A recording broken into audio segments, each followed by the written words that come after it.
Yo, and what is up guys, welcome back to the Gaming Apple. So today I've got my STAMPLAR PvP build for you here today. I know I literally uploaded this build video yesterday for a few hours before I deleted it. Sorry to anybody that's already watched that. But basically I had some really bad issues with my audio. Yes, I recorded it a few times and it was still terrible.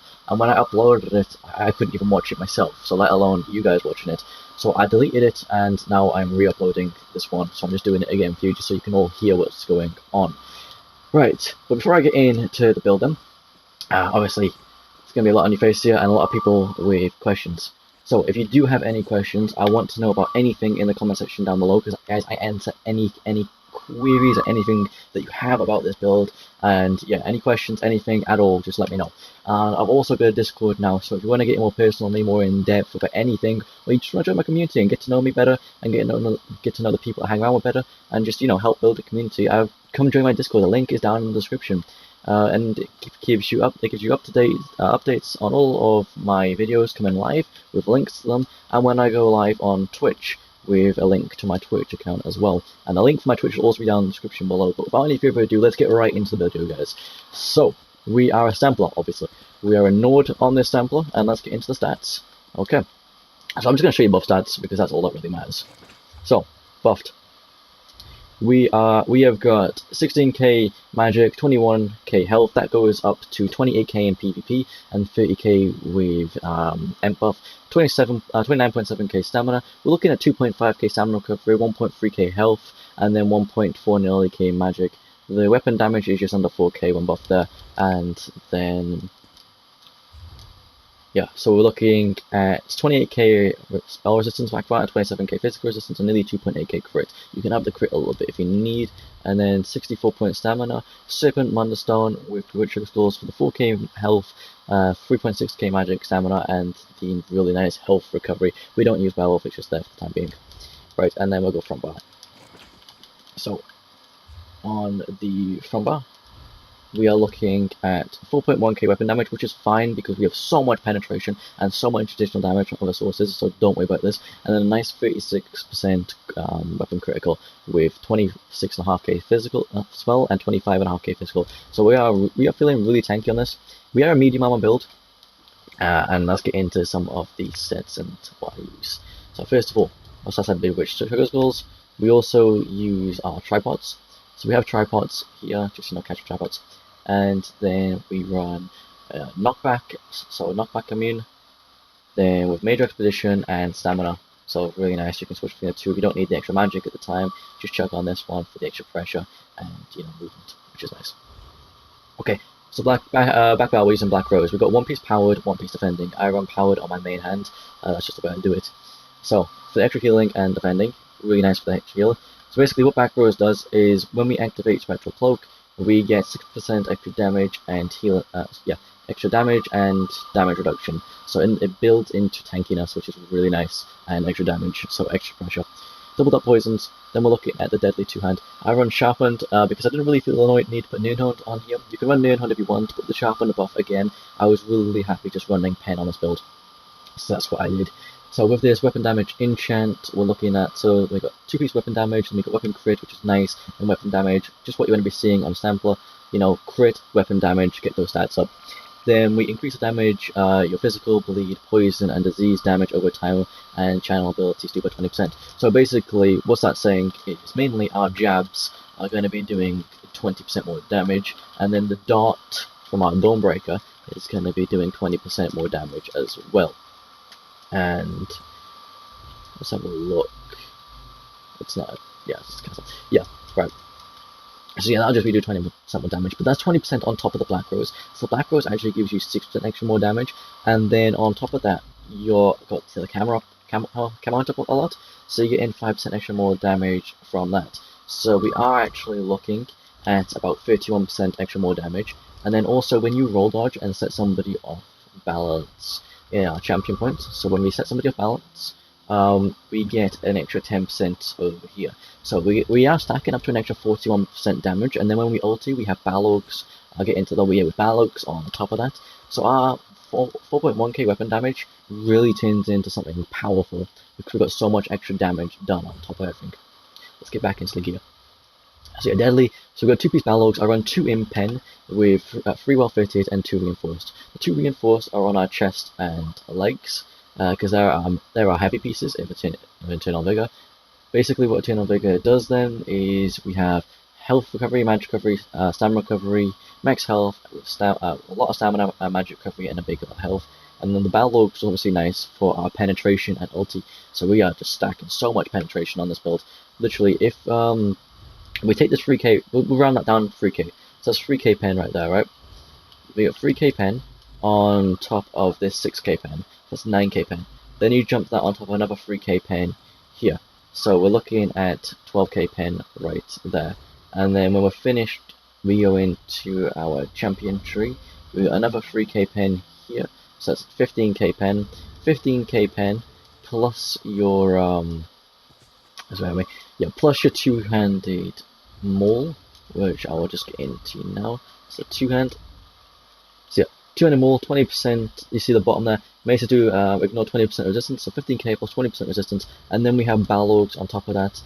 So with a lot of extra penetration on there, 23 penetration for each LD. So at say 200 ulti, we're looking at 4,600 penetration. So then we're looking at 19,600 penetration plus 20%.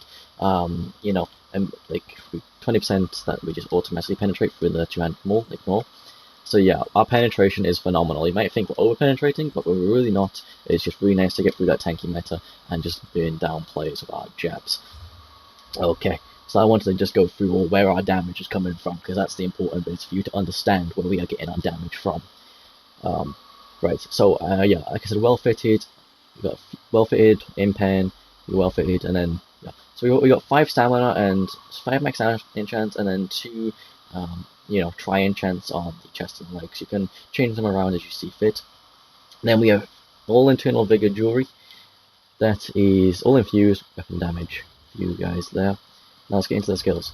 So, Deadly Cloak. Deadly Cloak is a phenomenal skill for this build in particular. Because we're running Black Rose, not only does this one skill give us major evasion, reducing our damage taken by area effect by 20%, so tanking us up, reducing our damage by AoEs by 20%, it also reduces our total damage taken by 6%, because we're activating Black Rose, and then it increases our damage done by 6%, so it's buffing our offense. And then on top of that, it does a little dot, so it gets any enemies out of stealth around you, which is really nice, a bit of extra pressure. And then on top of that, we get Major Expedition. Obviously, you think, where's it doesn't give snare removal. That was just true. It's very true. We don't get snare removal. But we only use one magic skill. We have 16k magic, and we can literally just spam this skill right here. So yeah, just spam that, and then we got tripods, and then literally that is our snare removal. So you just put down your cleanse, and then you get away. Maybe put a caltrop so people can't stay on top of you. That kind of stuff.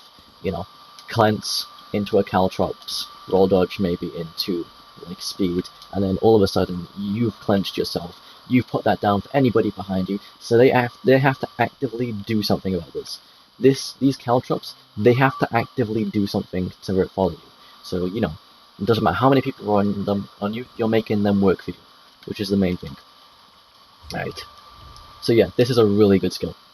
Then on top, like I said, our cleanse is our only magic ability. I've put all of our magic, so 16k magic, with 1.4k magic recovery and tripods if you need them, going into this. So 5 harmful effects, gives you some healing, and then on top of that, whilst you stand in this, you get minor mending, increasing your healing received by 8%.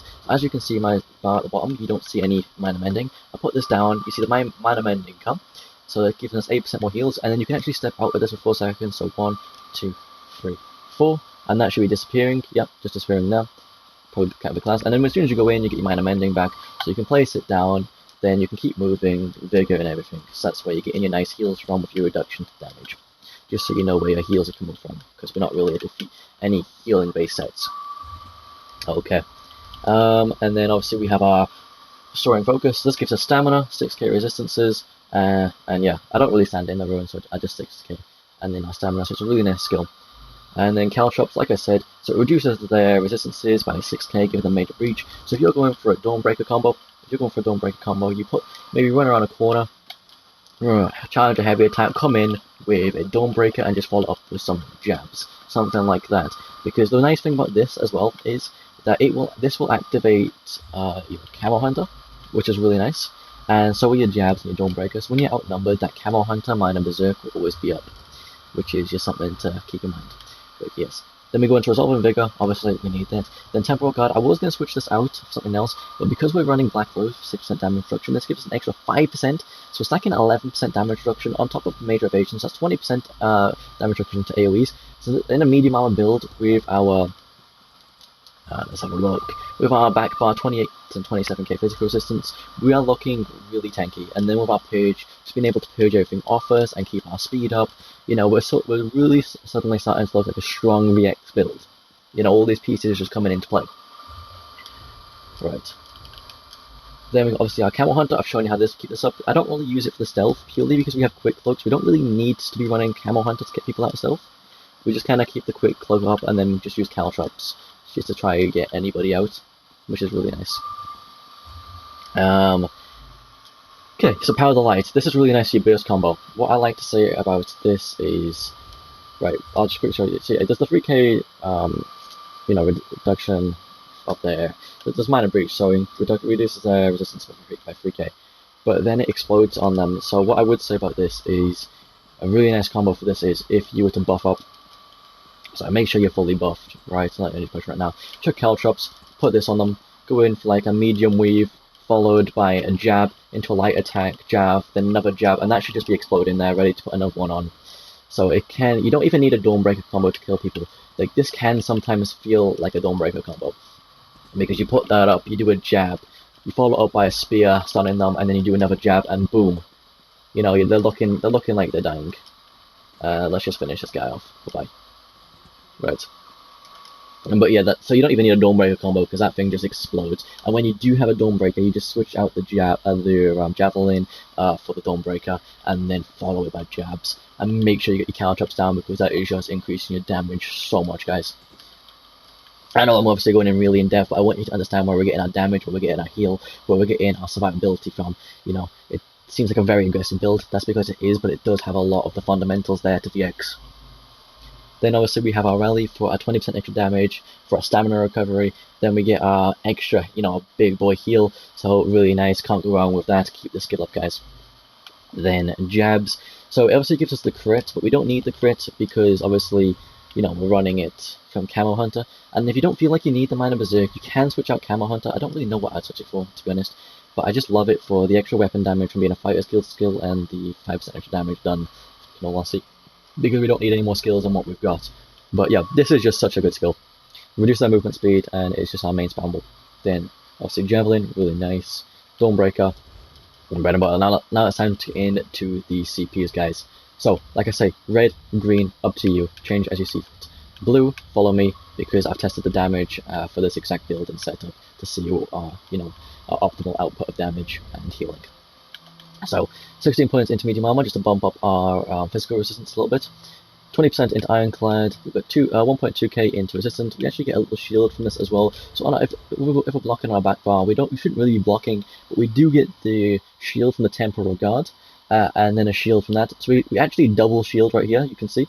So it's not much in PvP, obviously that gets halved, but it's just a little something if you're taking a meteor, you just need to quickly block.